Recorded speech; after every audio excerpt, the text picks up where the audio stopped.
साथियों, स्वागत है आप सभी का मेरे यूट्यूब चैनल पर। तो जैसा कि आपको पता है कि हम ब्रीफ में हम चल रहे हैं और हमने 2 पार्ट को कवर कर लिया है, ठीक है? जिसमें हमने इम्यूनोलॉजी और सेल सिग्नलिंग ये 2 पार्ट हमारे कवर हो चुके हैं। तो जो भी स्टूडेंट्स इस नए चैनल को जॉइन किए हैं, वो वापस से जाके ये सारे वीडियोज़ अवेलेबल हैं, इनको ज़रूर देखें और कोई भी समस्या होती है तो उसको कमेंट सेक्शन में ज़रूर मेंशन करें। तो आज हम जैसे कि बात करने वाले हैं, तो जैसा कि आपको पता है कि सीएसआईआर और आईसीएमआर 2 डिफरेंट एग्ज़ाम साइमल्टेनियसली आने वाले हैं और इसके अलावा भी ये आपके सीयू-सीटी एग्ज़ाम है या कोई भी बच्चा एमएससी का एंट्रेंस देने जा रहा है, तो जैसा कि हो क्या रहा है कि आजकल एमएससी के भी जो एंट्रेंस एग्ज़ाम है, उनका भी लेवल जो है वो काफ़ी हाई हो गया है, इंक्रीज़ हो गया है। तो कुछ टॉपिक ऐसे पूछे जाते हैं कि जो अभी आपके लेवल के नहीं होते हैं, तो उन सभी चीज़ों को मद्देनज़र रखते हुए, ठीक है? तो कोई एक्स्ट्रा सीरीज़ नहीं चल रही है कि एमएससी के लिए मैं अलग वीडियो बनाऊँगा और जेआरएफ के एग्ज़ाम के लिए अलग वीडियो बनेंगे या फिर अगर आप कोई प्रोफ़ेसर के एग्ज़ाम के लिए तैयारी कर रहे हैं, जैसे इस समय यूपीएचईएससी का फ़ॉर्म आया हुआ है, तो यहाँ पर इसके लिए कोई अलग वीडियो बनेंगे। ओवरऑल बायोलॉजी जो होती है, वो सेम होती है, ठीक है? तो सभी पर वही कॉन्सेप्ट अप्लाई होता है, ठीक है? और अगर आप एमएससी की पढ़ाई कर रहे हो, अगर मैं सही तरीके से आपको पढ़ा रहा हूँ, तो आप उसको अगर समझ लेंगे तो कोई दिक्कत की बात नहीं है, आपको आगे काम आएगा और जेआरएफ वाले बच्चे जो तैयारी कर रहे हैं, उनके लिए तो इम्पोर्टेंट ही है और जो हमारे यूपीएचसीएससी वाले हैं, तो अगर आपने पहले उस अच्छे तरीके से नहीं समझा है, तो यहाँ पे हम समझ लेंगे, ठीक है? तो ये बात यहाँ पे क्लियर हो गई है, ठीक है? तो हम यहाँ पे कुछ इम्पोर्टेंट टॉपिक्स को कवर करेंगे, जो अभी मतलब जो इस आने वाले एग्ज़ाम्स में आपके लिए नंबर गेनिंग टॉपिक होंगे, उनको हम कवर करेंगे, ठीक है? तो उसी क्रम में जिस टॉपिक को आज हम यहाँ पर देखने वाले हैं, वो है प्रोटीन फ़ोल्डिंग, ठीक है? हालाँकि ये जो protein denaturation and folding concept है, ये मैंने लेलिंजर से उठाया है, तो आपके पास लेलिंजर की बुक अवेलेबल होगी, पीडीएफ फॉर्म में आपको आराम से अवेलेबल हो जाएगी, नहीं तो मैं अपने चैनल पे अपलोड कर दूँगा टेलीग्राम के चैनल पे।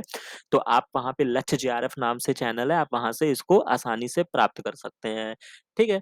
तो अब हम यहाँ पे प्रोटीन के डीनेचुरेशन एंड फ़ोल्डिंग की बात करेंगे। हालाँकि देखिए, थोड़ा-सा एग्ज़ाम नज़दीक है, तो आप लोगों को भी एक्स्ट्रा एफ़र्ट करनी पड़ेगी और मैं ऐसे-ऐसे टॉपिक्स उठा रहा हूँ कि जो मैं आपको समझा सकूँ और नंबर अच्छे से गेन कर सकें। हालाँकि प्रोटीन को लेकर आपको घबराने की ज़रूरत नहीं है, ब्रीफ़ में आपको वीडियो मिल जाएगा और मैं इतनी अपेक्षा करता हूँ कि आपको नॉर्मल इन्फॉर्मेशन आपको पता होगी और मैं उसको पहले भी आपको मैं थोड़ा ब्रीफ करके ही बताऊँगा। तो जैसे कि आपको पता है प्रोटीन्स के बारे में आपको पता होगा कि ये अमाइनो एसिड्स के पॉलीमर होते हैं। यही तो होते हैं, डिफरेंट टाइप के अमाइनो एसिड्स होते हैं, तो ये क्या होते हैं, इनके पॉलीमर होते हैं। इसके बाद दूसरी इन्फॉर्मेशन जो होती है, इसमें पेप्टाइड बॉन्ड होता है, ठीक है? इसके अलावा जब मैंने अपने क्वेश्चन पेपर को डिस्कस किया था, डीबीटी के पेपर को डिस्कस किया था, जहाँ पे क्वेश्चंस पूछे गए थे, तो वहाँ पे मैंने आपको बताया था कि ये जो पेप्टाइड बॉन्ड जब बनता है, तो ये जो प्रोसेस होता है, वो क्या होता है, यहाँ पर एक वाटर का मॉलिक्यूल जो होता है, वो रिमूव होता है। यानी कि आप इसको ये कह सकते हैं कि ये क्या है डिहाइड्रेशन की प्रोसेस है। तो ये सारी इन्फॉर्मेशन आप पिछले वीडियो में जाके देख लीजिएगा, ठीक है? तो ये कॉमन सी इन्फॉर्मेशन है जो आपको पता है। इसके अलावा क्या होता है कि जो प्रोटीन फ़ोल्डिंग का कॉन्सेप्ट आता है, ठीक है? और इसी प्रोटीन के फ़ोल्डिंग में जो मिसफ़ोल्डिंग होती है, उससे जो डिज़ीज़ कॉज़ होता है, उसको हम प्रायॉन्स बोलते हैं। प्रायॉन डिज़ीज़ होते हैं, बहुत सारे हैं, इसका भी एक सेपरेट लेक्चर अवेलेबल है, आप इसको जाके देखिएगा और हर एग्ज़ाम में एक क्वेश्चन अगर मतलब बहुत ही रेयर केस में ऐसा होगा कि यहाँ से क्वेश्चन नहीं आएगा, नहीं तो 1 से 2 क्वेश्चन आपको प्रायॉन से ज़रूर मिल जाएँगे, ठीक है? तो उसकी जो स्टोरी होती है, वो भी प्रोटीन से लिंक होती है, ये मैंने आपका एक सेपरेट पार्ट में आपको वीडियो मिल जाएगा। बट अब हम जो यहाँ पे बात करने वाले हैं कि प्रोटीन की फ़ोल्डिंग या मिसफ़ोल्डिंग की क्या आवश्यकता है, तो जैसे कि आपको पता है कि प्रोटीन के जो होते हैं, इसमें प्राइमरी स्ट्रक्चर होता है, सेकेंडरी स्ट्रक्चर होता है, टर्शियरी स्ट्रक्चर होता है और एक जो होता है लास्ट में वो क्वाaternary स्ट्रक्चर होता है, ठीक है? अभी आप ये समझ सकते हैं प्राइमरी स्ट्रक्चर में क्या होता है, जब वो अमाइनो एसिड का लीनियर सीक्वेंस होता है, ठीक है? तब वो क्या होता है प्राइमरी स्ट्रक्चर के फॉर्म में होता है। सेकेंडरी में क्या होते हैं उसमें अल्फा हेलिक्स या बीटा शीट्स का फॉर्मेशन होता है, थोड़ा-सा वो और कॉम्प्लेक्स होता है। टर्शियरी स्ट्रक्चर में आप याद रखेंगे जब उसका 3D स्ट्रक्चर बन जाता है मतलब उसमें और बॉन्ड्स ऐड होंगे, ठीक है? तब वो 3D स्ट्रक्चर हो जाता है और क्वाaternary स्ट्रक्चर में क्या होते हैं कि उस प्रोटीन की सब यूनिट्स का फॉर्मेशन होता है, ठीक है? तो अभी आप केवल इतनी बात को समझ लेंगे, ठीक है? तो होता क्या है कि जब ये स्ट्रक्चर बन रहे होते हैं, ठीक है? तो क्या है कि आप मोटी-सी बात ये समझिए कि जो आपका प्रोटीन्स में जो आपके बॉन्ड होते हैं, अगर आप पेप्टाइड बॉन्ड जो पी से आप याद रखेंगे, पेप्टाइड बॉन्ड जो होता है, ये आपका जो होता है, ये आपका कोवैलेंट कैरेक्टर होता है। ठीक है? कोवैलेंट कैरेक्टर होता है और उसके अलावा जो जितने बॉन्ड्स के फॉर्मेशन आप प्रोटीन में जब आप सेकेंडरी स्ट्रक्चर में जाएँगे या टर्शरी स्ट्रक्चर में जाते हैं, तो क्या होता है कि यहाँ पे जो बॉन्ड के फॉर्मेशन होते हैं, तो वो जो होते हैं वो आपके या तो हाइड्रोजन बॉन्ड होंगे, ठीक है? यानी कि नॉन कोवैलेंट बॉन्ड का फॉर्मेशन होता है, ठीक है? ये आप मोटे तौर पे केमिस्ट्री की चीज़ें हैं, आप इससे अवगत होंगे। ठीक है? तो ये क्या होते हैं हाइड्रोजन बॉन्ड होता है, फिर इसमें हाइड्रोफोबिक इंटरैक्शंस भी आते हैं, ठीक है? हाइड्रोफोबिक इंटरैक्शंस भी होते हैं, ठीक है? तो इस तरीके से डिफरेंट-डिफरेंट बॉन्ड्स के फॉर्मेशन होते हैं। तो यहाँ पे जो स्टोरी निकल के आती है, वो ये आती है कि चूँकि यहाँ पे हाइड्रोफोबिक इंटरैक्शन है, ठीक है? हाइड्रोफोबिक बॉन्ड का फॉर्मेशन हो रहा है, ठीक है? तो होता क्या है कि आपके जो सेल सिस्टम होते हैं, आपने ये पढ़ा होगा कि जो आपकी सेलुलर सिस्टम होती है या जो आपकी सेल्स होती हैं, ठीक है? या जो आपका बॉडी का कंपोनेंट होता है, उसमें 90% कह लीजिए या मोर दैन 75% जो कंटेंट होता है, वो वाटर होता है। राइट? अब ये वाटर कंटेंट है और इनको बनाना है हाइड्रोफोबिक बॉन्ड। तो यानी कि इनको क्या होना है कि अपने प्रोटीन की स्टेबिलिटी, ठीक है? चूँकि अगर ये हाइड्रोफोबिक है ना मतलब हाइड्रोफिलिक तो नहीं है, ये वाटर लविंग नहीं है, ठीक है? इसीलिए तो इसको हाइड्रोफोबिक बोला जाता है। तो क्या है कि इनको ऐसा स्ट्रक्चर बनाना है मतलब ऐसे फ़ोल्डेड फॉर्म में इनको पड़े रहना है, ठीक है? इनको ऐसे फ़ोल्डेड फॉर्म में पड़े रहना है कि जो वाटर से इंटरैक्ट ना करे, ठीक है? इसलिए प्रोटीन की फ़ोल्डिंग इम्पोर्टेंट है क्योंकि चारों तरफ क्या है वाटर भी पड़े हुए हैं और वाटर से इनको है दिक्कत, ठीक है? अगर ये लीनियर सीक्वेंस में है तब इनको कोई दिक्कत नहीं है लेकिन जब भी इनको फ़ोल्ड होके आना है अपने एक्टिव फॉर्म में अगर आप कह सकते हैं, तब इनको क्या होना है हाइड्रोफोबिक इंटरैक्शन करना है। तो ये स्टोरी हो गई कि प्रोटीन फोल्डिंग क्यों आवश्यक है, यहाँ तक अब आपको बात क्लियर हो गई होगी, राइट? तो अब हम यहाँ पे इस बात को समझते हैं, जैसे कि यहाँ पे ये आप देख सकते हैं प्रोटीन का डीनेचुरेशन एंड फोल्डिंग। तो यहाँ पे आप इस पैराग्राफ को रीड करिएगा, ठीक है? तो जैसे कि मैं यहाँ पे आप देख सकते हैं loss of the protein structure result in the loss of the function. तो अगर प्रोटीन की स्ट्रक्चर में कोई भी फंक्शन, कोई भी प्रॉब्लम क्रिएट होगा, तो उसके फंक्शन में भी प्रॉब्लम क्रिएट होगा, राइट? तो यहाँ पर जो इम्पोर्टेंट चीज़ बताई गई है कि जब भी डीनेचुरेशन प्रोसेस या आपने डीएनए के केस में भी पढ़ा होगा, हर जगह आप पढ़ते हैं, तो प्रोटीन के केस में जो एक डेफिनेशन अलाउ होती है कि loss of the three dimensional structure जो होता है उसको हम क्या करते हैं जिससे उसके फंक्शन का लॉस होता है, इस प्रोसेस को हम डीनेचुरेशन बोलते हैं, ठीक है? और आप हमेशा ये बात याद रखेंगे कि जब भी डीनेचुरेशन का प्रोसेस होता है, तो कभी भी प्रोटीन की ये बहुत बार एग्ज़ाम में बहुत ही इम्पोर्टेंट पॉइंट मैं बता रहा हूँ, एग्ज़ाम में ये ऐसे क्वेश्चन्स पूछे गए हैं कि जब डीनेचुरेशन प्रोसेस होगा, तो कौन-सा बॉन्ड नहीं ब्रेक होगा या कौन-सा स्ट्रक्चर नहीं खराब होगा? तो जब भी डीनेचुरेशन होता है, तो पेप्टाइड बॉन्ड जो होते हैं वो इंटैक्ट रहते हैं और यानी कि उसका जो प्राइमरी स्ट्रक्चर है प्रोटीन का, वो नहीं खराब होता है, ठीक है? बाकी जो आपके सेकेंडरी ब्रेक हो जाएगा, टर्शियरी ब्रेक हो जाएगा, क्वाटरनरी ब्रेक हो जाएगा, राइट? तो ये इम्पोर्टेंट इन्फॉर्मेशन आप यहाँ से समझ लीजिए। तो जब भी उसका 3 डायमेंशनल स्ट्रक्चर को लॉस किया जाता है, उसको हम डीनेचुरेशन बोलते हैं। अब डीनेचुरेशन आप कैसे कर सकते हैं? भाई ऑब्वियस सी बात है अगर उसको हीट दे दीजिए, टेम्परेचर एक हो सकता है ऐसे फैक्टर्स एग्ज़ाम में पूछे जाते हैं, ठीक है? जो कि क्या करेगा ये आप हमेशा याद रखेंगे हीट जो होता है वो अफेक्ट करता है weak interaction in the protein hydrogen bond को ब्रेक करता है। तो ये पूछा जाता है एग्ज़ाम में कि हीट जो होता है वो किस बॉन्ड को ब्रेक करता है? तो H फॉर हीट और H फॉर हाइड्रोजन बॉन्ड आप याद रखिएगा, ठीक है? तो ये इम्पोर्टेंट प्रोसेस यहाँ पे बताई गई है। इसके अलावा जो प्रोटीन्स होते हैं, उनको आप हीट के अलावा भी आप उनको डीनेचर कर सकते हैं। उसमें जो मेथड इन्वॉल्व होते हैं वो पीएच होता है, ठीक है? इसके अलावा कुछ ऑर्गेनिक सॉल्वेंट होते हैं, ठीक है? जो इम्पोर्टेंट चीज़ें मैं आपको वही बता रहा हूँ, ठीक है? अब इनको ऑर्गेनिक सॉल्वेंट में आपके अल्कोहल और एसीटोन ये नाम याद रखिएगा। इसके अलावा जो कुछ और सॉल्यूट्स होते हैं जैसे यूरिया, यूरिया याद रखिएगा, ठीक है? यूरिया के लिए भी मैं अगले वीडियो में जो बनाऊँगा मैं यूरिया साइकिल पे बनाऊँगा, ठीक है? तो वहाँ पे मैं यूरिया बहुत ही इम्पोर्टेंट चीज़ है जिसको मैं आपको ब्रीफ करूँगा। बॉडी में भी आपके यूरिया साइकिल चलती है तो इस नाम से आप हमेशा फ़ैमिलियर रहिएगा। इसके अलावा एक सब्सटेंस और होता है जिसको गुआनिडाइन हाइड्रोक्लोराइड बोलते हैं या फिर आप डिटर्जेंट्स का यूज़ कर सकते हैं जिससे हम प्रोटीन को क्या करते हैं डीनेचर करते हैं।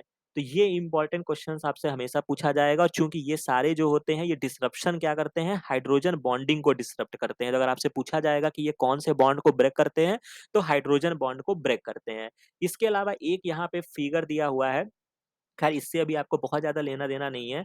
तो इसमें जो बताया गया है कि जो इम्पोर्टेंट चीज़ें हैं कि जो प्रोटीन्स आपकी होती हैं, उनको जब हम मेज़र करते हैं, ठीक है? द डीनेचुरेशन ऑफ किसी प्रोटीन का यहाँ पे नाम लिया गया है, तो एक टेक्निक होती है उसको सर्कुलर डाइक्रोरिज्म बोलते हैं, ठीक है? इस टेक्निक से हम यहाँ पे, क्योंकि ये टेक्निक जो होती है measure the amount of helical structure in the macromolecule.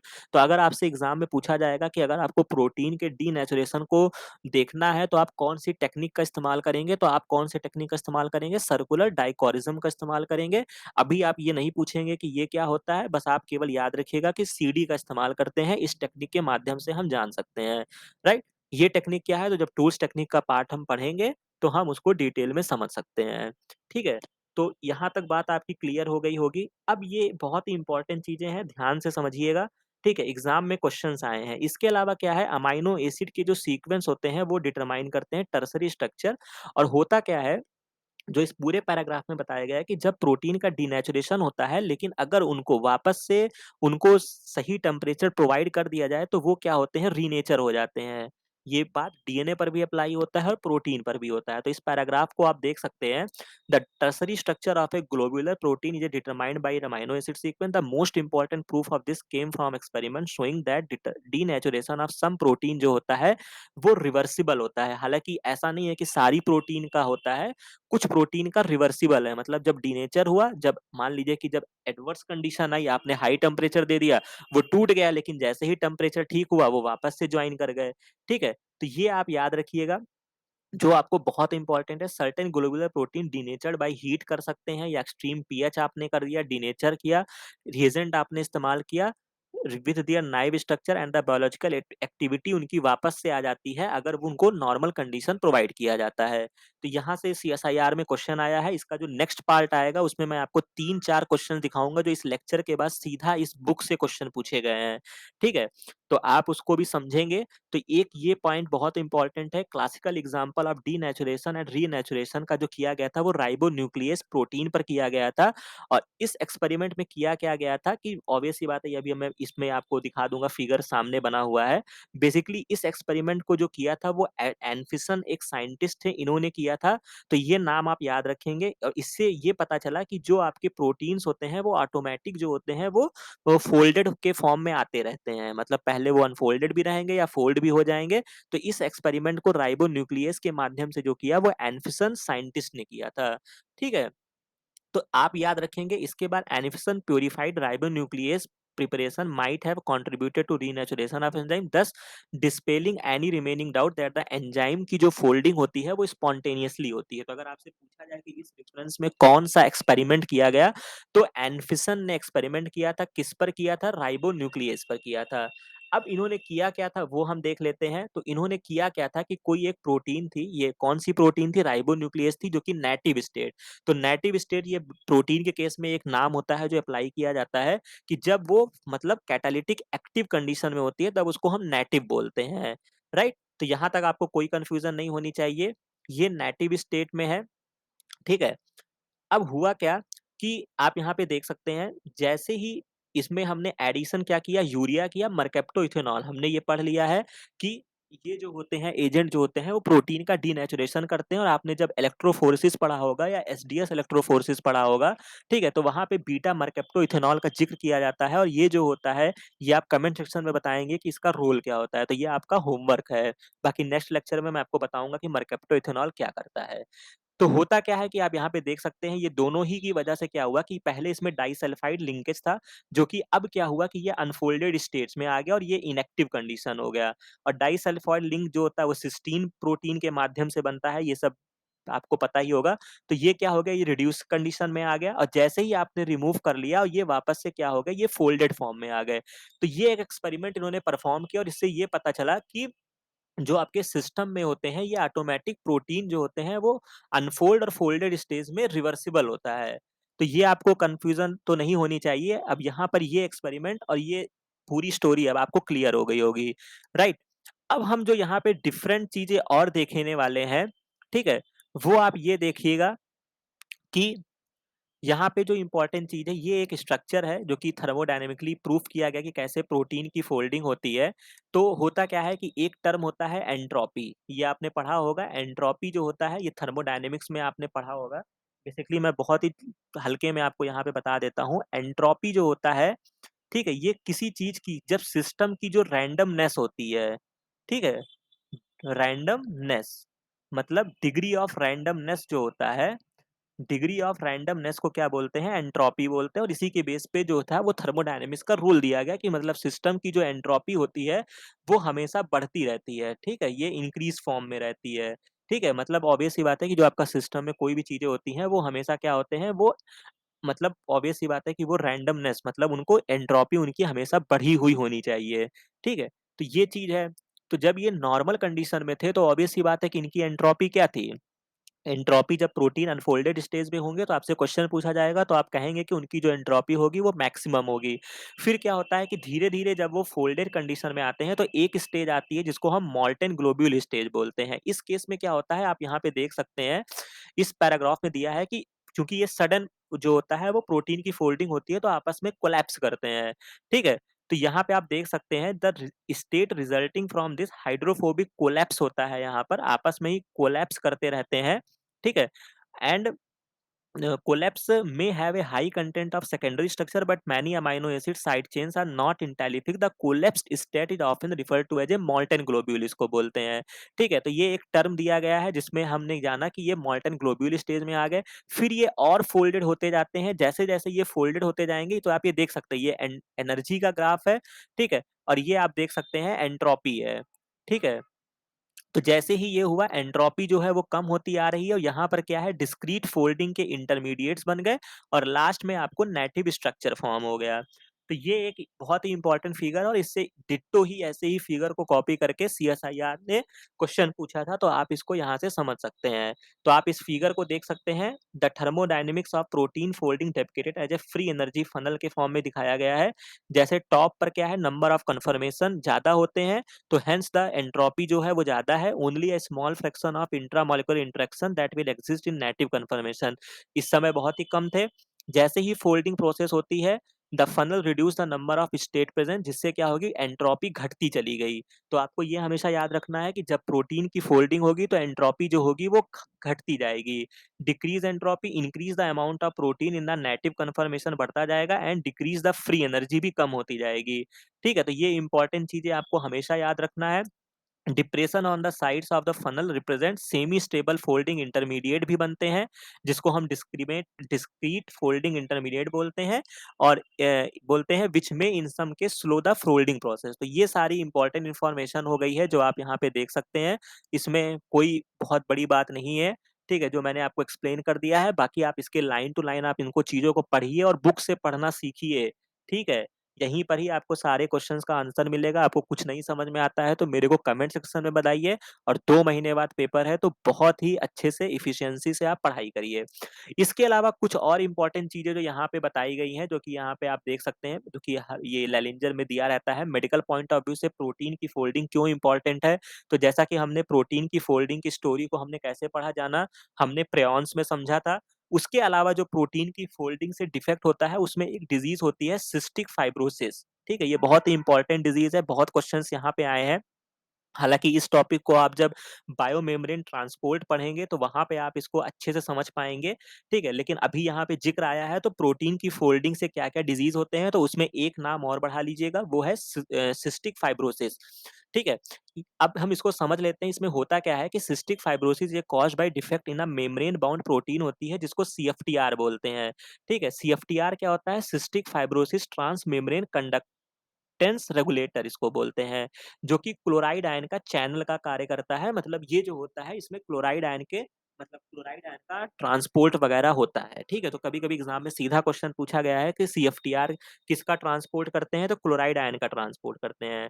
इसके बाद आप यहाँ पे देख सकते हैं, कोई भी डिज़ीज़ होती है तो उसके सीक्वेंस में म्यूटेशन भी होगा।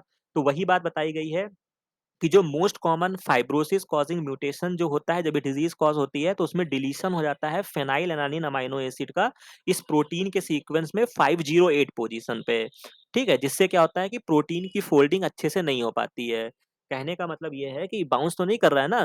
कहने का मतलब ये है कि ये बताया गया कि प्रोटीन की मिसफोल्डिंग से जो डिज़ीज़ कॉज़ होती है वो एक है CFTR, इसका पूरा नाम सिस्टिक फाइब्रोसिस हो गया, ठीक है? एक तो ये प्रोटीन की मिसफोल्डिंग से डिज़ीज़ कॉज़ हुई, कोई दिक्कत की बात नहीं है, समझ लिया हमने। दूसरा क्या है भाई, ऑब्वियस सी बात है, प्रोटीन का मिसफोल्डिंग हुआ तो क्यों हुआ? क्योंकि वो नॉर्मल से एब्नॉर्मल हो गया।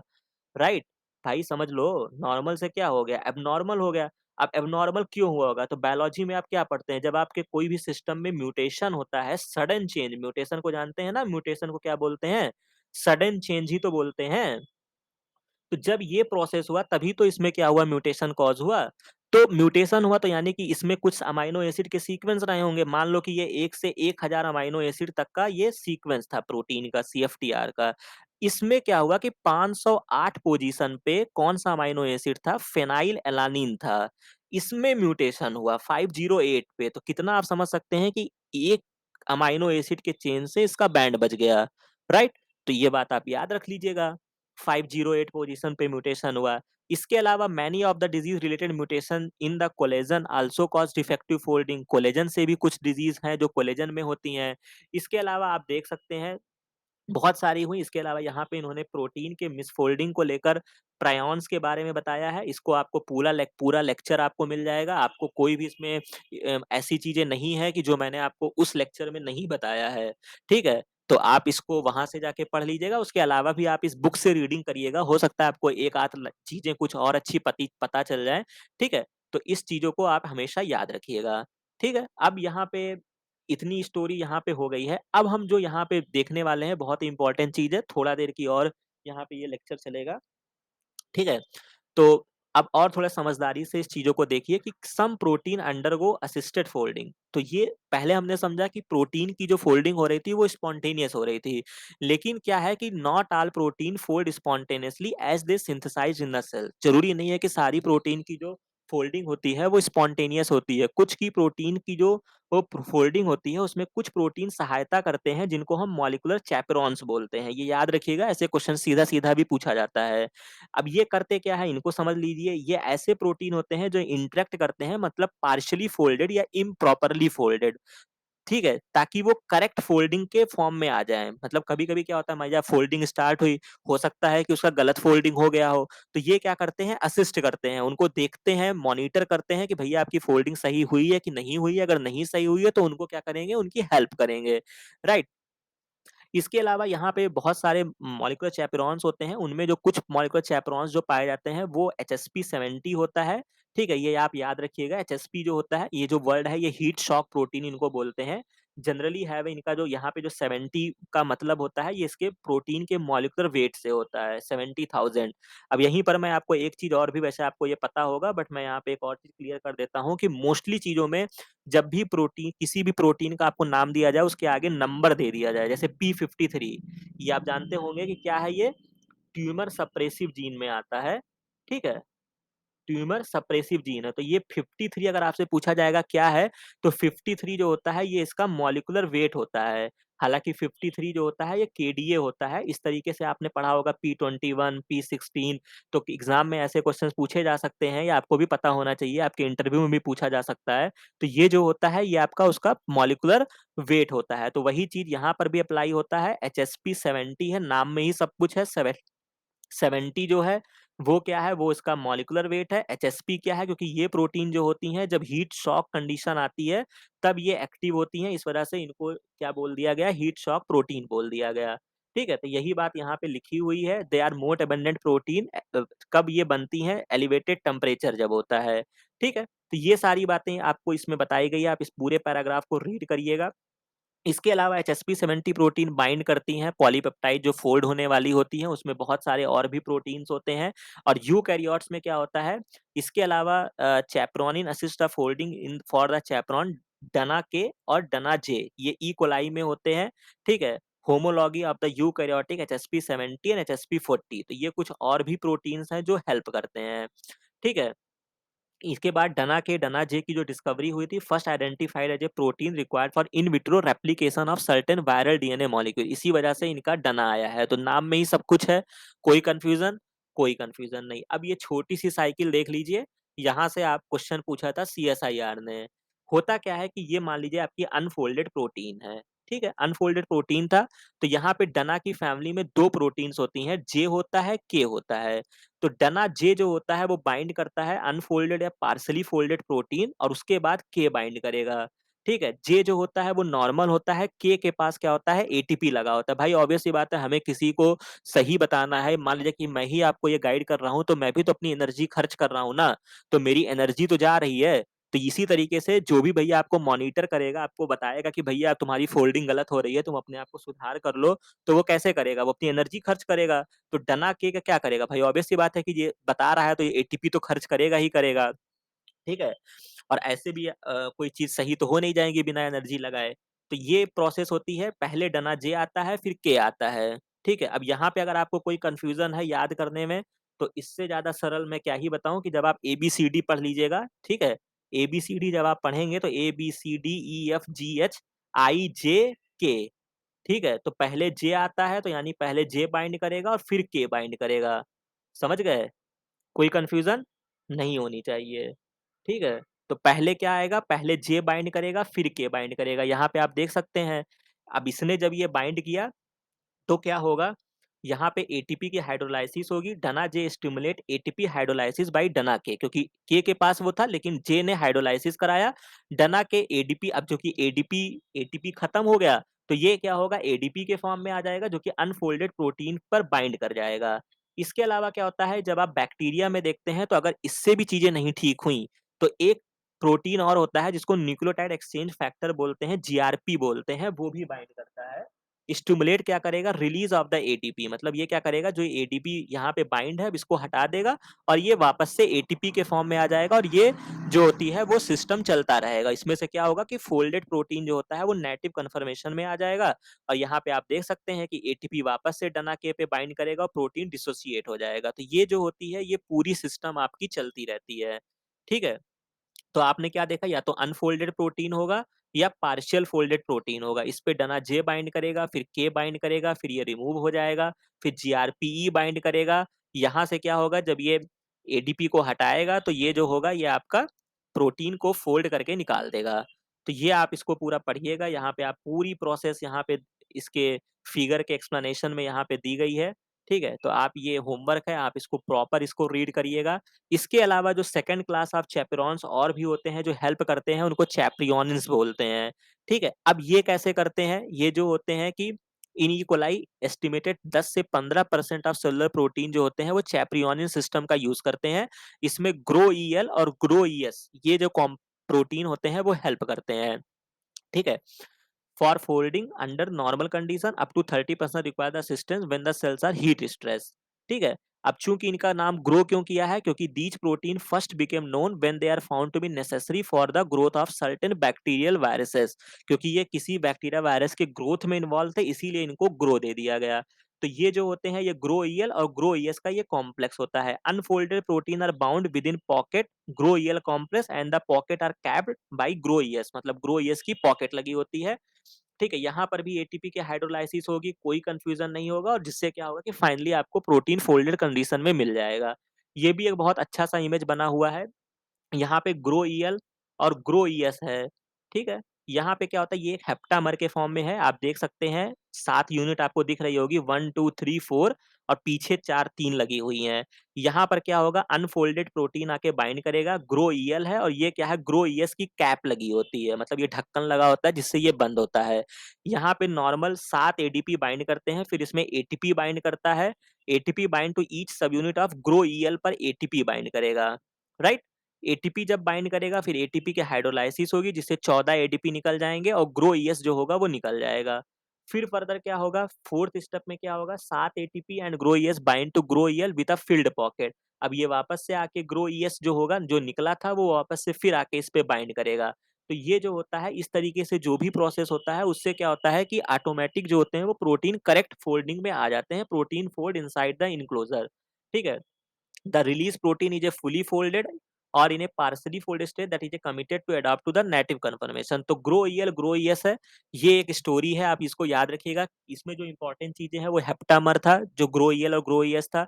एटीपी यूज हो रहा था, कितनी एटीपी यूज हो रही थी, क्योंकि 7 के फॉर्म में है तो सभी जो उसके यूनिट है वो एटीपी का इस्तेमाल कर रहे हैं, तो 7 एटीपी यहाँ पे कंज्यूम हो रही है, राइट। और ये जो प्रोसेस होती है ये बैक टू बैक रन करती है, जिससे क्या होता है कि प्रोटीन ऑटोमेटिक अपने कन्फर्मेशन में आ जाते हैं, ठीक है। ये इंपॉर्टेंट इंफॉर्मेशन हो गई। इसके अलावा क्या होता है, जब प्रोटीन और फोल्डिंग कंडीशन में आ जाते हैं तो दो प्रोसेस और होती है। Finally the folding pathway of A number of A protein require दो एंजाइम की उनकी और आवश्यकता होती है जो आइसोमराइजेशन रिएक्शन करते हैं। उसमें जो होता है पीडीआई होता है, ये आप याद रखिएगा, डाइसल्फाइड आइसोमरेज होता है, क्योंकि प्रोटीन में डाइसल्फाइड का लिंकेज होता है। तो अगर डाइसल्फाइड का लिंकेज में कुछ गड़बड़ी है तो उसको ठीक करने के लिए इनकी आवश्यकता होती है, ठीक है। डाइसल्फाइड बॉन्ड को सफल या चेंज करते हैं, यहाँ पे लिखा हुआ है, ठीक है। Among its function the PDI catalyse the elimination of folding intermediate, ठीक है। नेक्स्ट पेज पे यहाँ पे ये लिखा हुआ है, ठीक है, आप इसको देख सकते हैं। That inappropriate disulphide cross link, अगर कोई इनएप्रोप्रिएट है तो उनको ठीक करेंगे। इसके अलावा क्या होता है, peptide prolyl cis trans isomerase होता है, ये भी एक बहुत ही इंपॉर्टेंट इंपॉर्टेंट फिनोमिना होता है जो इन्वॉल्व होता है, क्योंकि ये क्या करता है, interconversion of the cis and trans isomer of the proline peptide bond. Actually में होता क्या है, which can be a slow step in the folding of the protein that contain some proline residue peptide bond in the cis conformation, ठीक है। तो आप ये सब देखिएगा, बाकी मैं इसको आपको डिटेल में पढ़ाऊंगा कि जो आपका प्रोलीन होता है वो एक ऐसा अमाइनो एसिड होता है जो, मतलब अभी आप केवल इतना समझिए कि जितने भी अमाइनो एसिड्स होते हैं उसमें जो एक अमाइनो एसिड जिसको आप बदमाश बच्चा समझ सकते हैं, जो हिंड्रेंस क्रिएट करता है, वो प्रोलीन ही होता है, ठीक है। तो उसकी कंफर्मेशन जो कि ट्रांस और सिस में वेरी करती रहती है, उसको ठीक करने के लिए एक एंजाइम होता है जो सिस ट्रांस आइसोमरेज होता है, जिसको prolyl peptide prolyl cis trans isomerase बोलते हैं, ठीक है। Interconversion of the cis and trans isomers of the proline, ठीक है। ये आप देख सकते हैं, peptide bond which can be a slow step in the folded of the protein that contain some pro residue peptide bond in the cis conformation. बाकी इसका detail में हम आगे समझ लेंगे। तो इस तरीके से ये पार्ट मैंने आपका कवर कर दिया है। नेक्स्ट पार्ट में हम यहाँ पर जो समझेंगे वो हम इसके रिलेटेड कुछ क्वेश्चंस को देखेंगे, ठीक है। और आप इस चैप्टर को डेली रिकॉल करते रहिए, और इतना पूरा अगर आपने अच्छे से इस लेक्चर को अटेंड किया होगा तो आपको भी रियलाइज हुआ होगा कि इस टॉपिक को समझने के लिए ऐसा भी नहीं था कि आपको प्रोटीन्स के बारे में ईच एंड एवरीथिंग, मतलब आपको जो एक कंफ्यूजन होती है ना कि प्रोटीन्स का जब आप नाम सुनते हैं तो आपको लगता है कि अरे भाई रामाचंद्रन प्लॉट ही सब कुछ है, हमको आना चाहिए प्रोटीन के बारे में सारी इंफॉर्मेशन पता होना चाहिए, ऐसा नहीं है। तो इस वजह से, ठीक है, इस वजह से हम जो यहाँ पे टॉपिक्स कवर करेंगे वो कुछ ऐसे टॉपिक्स उठाएंगे जिनकी एग्जाम में आने की संभावना ज्यादा है, जिनको आप थोड़ा सा एफर्ट करेंगे आप चीजों को समझ सकेंगे, एग्जाम में अच्छा करेंगे, ठीक है। तो इस तरीके से अब कुछ यहाँ पे लेक्चर्स अपलोड होंगे, ठीक है। और बाकी आप पढ़ाई करते रहिए, जो भी आपके पास बुक्स अवेलेबल हैं, ठीक है, उनको रिकॉल करते रहिए। और जैसा मैंने सेल सिग्नलिंग और इम्यूनोलॉजी, ठीक है, ये मैं आपको बार बार बोल रहा हूँ, एग्जाम पेपर आप देने जाएंगे आपको बहुत क्वेश्चन मिलने वाले हैं, ठीक है। मैंने आपका कॉन्सेप्ट पूरा क्लियर कर दिया है, इस लेक्चर्स को देखते रहिए, बाकी रिमेनिंग जो होगा वो भी अपलोड कर दिया जाएगा चैनल पे। तो ये है, बाकी अभी हम इसका सेकंड पार्ट भी, हम इसके जो क्वेश्चंस का पार्ट है उसको भी कवर करेंगे। बाकी ये वीडियो अच्छा लगा हो तो इसको लाइक शेयर और सब्सक्राइब जरूर कीजिएगा। मिलते हैं नेक्स्ट लेक्चर में नेक्स्ट वीडियो के साथ। Thank you very